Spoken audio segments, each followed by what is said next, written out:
Good morning সবাইকে।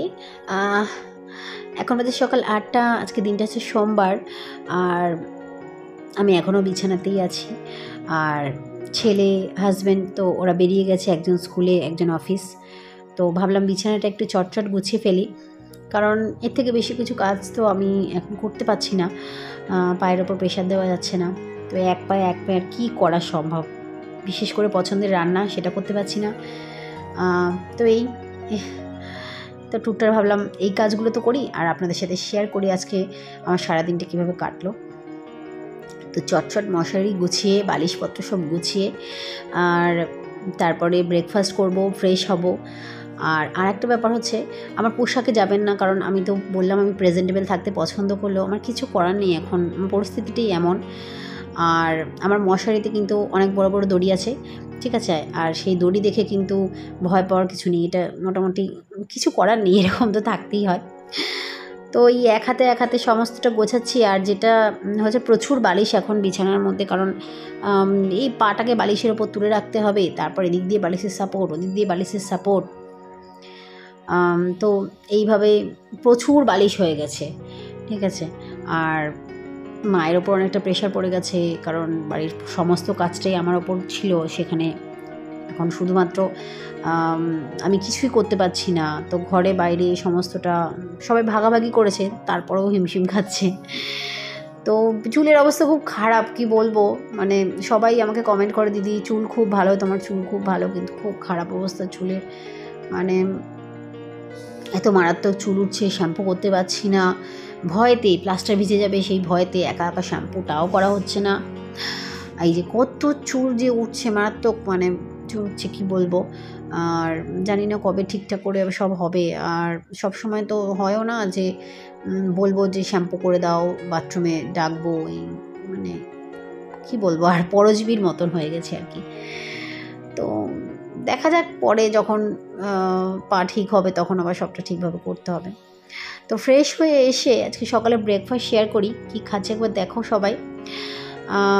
আজকে আমি মুড়ি খাচ্ছি, সাদা আলু দিয়ে, বাদাম, ঝুড়ি ভাজা, চানাচুর সমস্ত দিয়ে। আর যতক্ষণ না মুড়িটাকে এইভাবে তুমি মুঠো করে খাবে না, ততক্ষণ মানে আমার অ্যাকচুয়ালি শান্তি হয় না। তো আমি এইভাবে খেতেই অভ্যস্ত।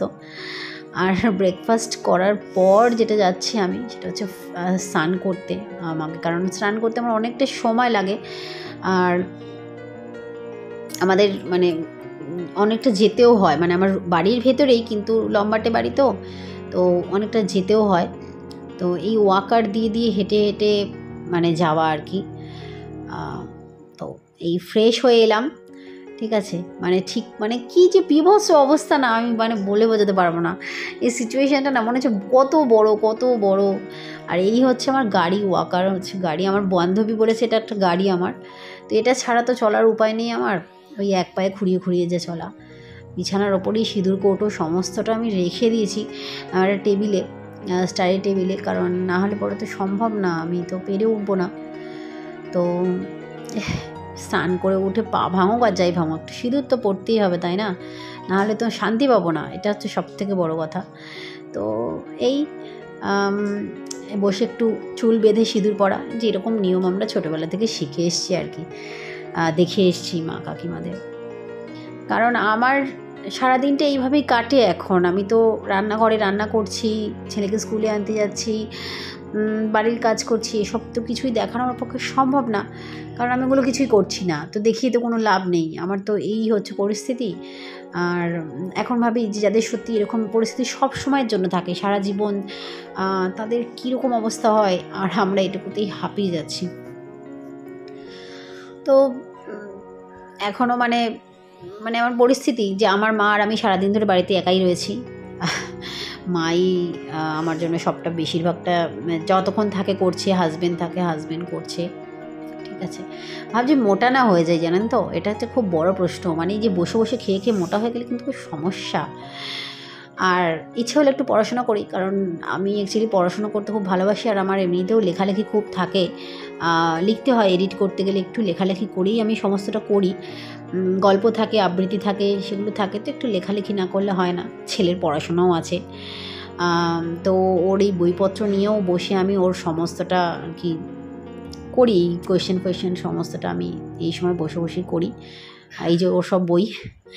আর এরই মাঝখানে আমার মা একটা কাজ নিয়ে বসেছে। আমার মামার বাড়িতে প্রচুর কাঁঠাল হয়েছে, দিদার লাগানো একটা কাঁঠাল গাছ। এই যে একটা কাঁঠালে 1 গামলা, খুব সুন্দর টেস্ট। আর কাঁঠাল না সবসময় না আমি বিট নুন ছাড়া খেতে পারি না, তাই মা বললো একটু বিট নুন দিয়ে খেয়ে দেখ যে কেমন। খুব মানে খাজা যাকে বলে, মানে বেশ নরম না, ঠিক আছে, খুব সুন্দর, খুব মিষ্টি হয়েছে কাঁঠাল। আর আমরা কাঁঠালের দানাটাকেও ফেলি না, এটার বিভিন্ন প্রিপারেশন করে আমরা খাই। তো এই বসেছিলাম, বসে থেকে খাওয়া ছাড়া তো সেরকম কোনো কাজ নেই। তো মা বললো টেস্ট করে দেখ। তো ওই কাঁঠালের টেস্ট হচ্ছে খুব সুন্দর খেতে, খুব সুন্দর। আর তারপরে এসছে আমার দুপুরের লাঞ্চ। বিছানায় বসে খাচ্ছি, আমি বিছানায় বসে খাওয়া পছন্দ করি না, কিছু করার নেই আমার। লাঞ্চে আজকে ছিল মুগের ডাল, ওই যে বললাম মা আর আমি বাড়িতে, কেউ নেই। মুগের ডাল আর তার সাথে রয়েছে হচ্ছে আলু পটল ডিম দিয়ে একটা কারি মতন, ব্যাস। এই খাওয়া দাওয়ার কিছুক্ষণ পর আমি যেটা খেয়েছিলাম সেটা হচ্ছে যে ফ্রুট, প্রচুর তো ফল এখন আসছে, সবাই দেখতে আসছে ফল, ব্যাস। এই তো আজকে সারাদিনে আমার এই কাটলো দুপুর পর্যন্ত। সবাই কেমন লাগলো অবশ্যই কমেন্ট করে জানাবেন।